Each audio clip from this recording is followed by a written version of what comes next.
Welcome to the Real Estate Espresso Podcast, your morning shot of what's new in the world of real estate investing.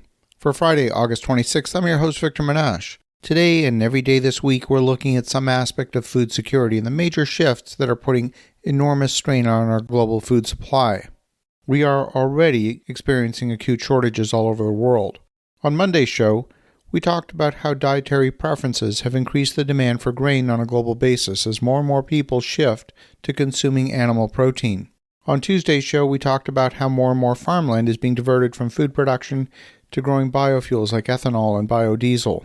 On Wednesday's show, we talked about how energy markets are affecting the supply of fertilizer and how fertilizer use is down 5% so far this year, and it's expected to have an immediate 2% decrease in food yields on a global basis. On Thursday's show, we talked about what happens when there are food shortages. We start to see the rise of food nationalism. We start to see hoarding behavior, not just on an individual basis, but on a national basis.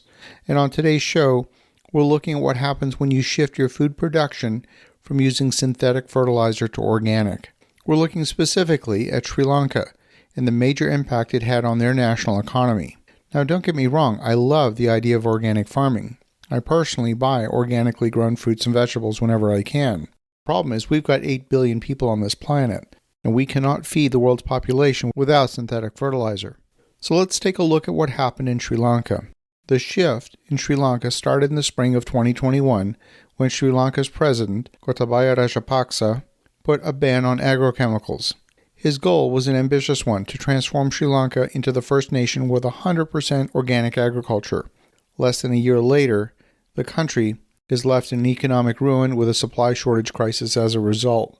Transition to fully organic agriculture was a pillar of Gotabaya's 2019 election campaign. He proposed the move to phase out synthetic fertilizers over a 10-year period.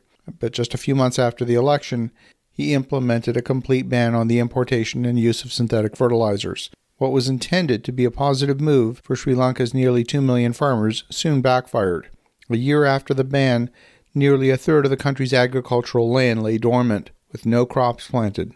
Now, sometimes organic farming requires crop rotations and preparation of the soil over a number of years. But this was such a dramatic shift. Within 6 months of the ban, rice production in the country, which had been previously enough to feed the population, had fallen 20%, and the country needed to import $450 million of rice just to make up for the shortfall. And with that shortage in rice, prices for rice surged within the country 50% due to the shortage. Tea is one of Sri Lanka's main exports, and it's the country's largest source of foreign exchange. Within a few months of the fertilizer ban, yields of tea were down by 30%, and the country lost its primary source of foreign exchange. Let's be clear, what happened in Sri Lanka is not a failure of organic farming. It's a failure to plan. It's a failure to plan for the consequences of a decision where the outcome was highly predictable. Governments the world over have a bad habit of making well-intentioned decisions that have massive negative consequences. This is one of them.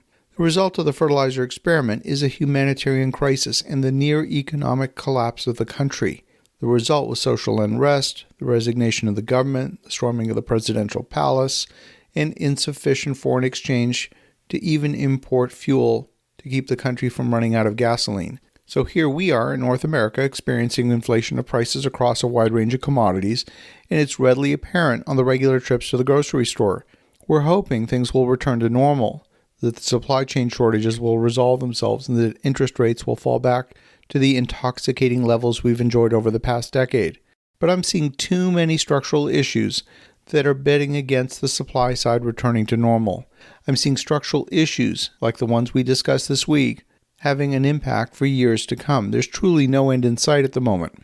We have a growing population of 8 billion people on a resource-constrained planet, and there have been various studies suggesting the planet could sustain a population of up to 10 billion. But we're going to start to see the limits of our planet long before we hit that 10 billion population mark. We're seeing it now. I believe that as real estate investors, we have an opportunity to help what's shaping up to be a real problem. So what do? Do we just go out and start buying farmland? I'm not sure that's the answer. In fact, I don't have the answer on this one. I believe that problems do spell opportunity, and smart people, when they apply creativity to solving acute problems, often become rich as a side effect. We've got so many problems in the world of agriculture, far more than the handful we've even talked about on this week's episodes. Maybe you will have a unique insight that unlocks a solution. As you think about that, have an awesome rest of your day. Go make some great things happen. We'll talk to you again tomorrow.